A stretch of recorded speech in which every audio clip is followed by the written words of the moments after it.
Self-compassion is getting out of the bed. Now, some of you just leap up out of there, I'm sure.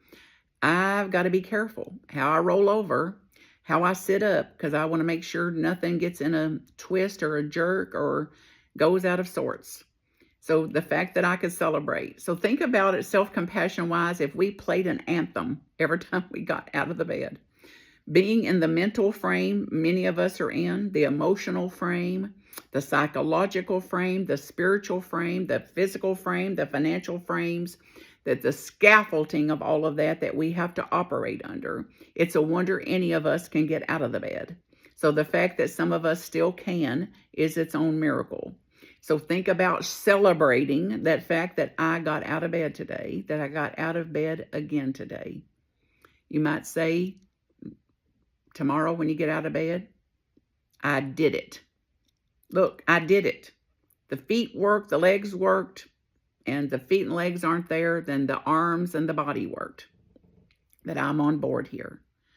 Self-compassion means acknowledging the effort that I made to keep going, the effort that you make to keep going. Not our outcomes, but our effort. One of my friends just moved into their new condo, 70 years old, nearly, in a few months.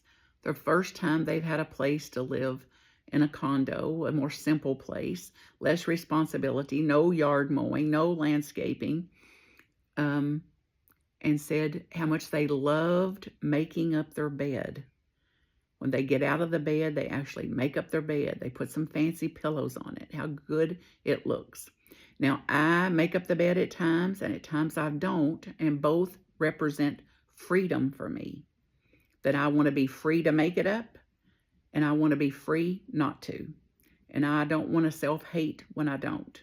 And regarding fancy pillows, that's another episode, but no thank you. I cannot stand having to move 20 pillows off my bed just to go to bed. That is not self-compassion to me. So if you want fancy pillows, you keep them. They're a big fat no for me. I want to throw back the cover and get in there. Now, getting out of bed is a big deal. Cheer yourself on. Give yourself a medal that you got up this morning again, and that you've done it over and over and over for decades, regardless of the burdening that you've shared, that you've carried, that you experience. Give yourself a medal. You deserve it. And I absolutely am cheering you on that your efforts matter.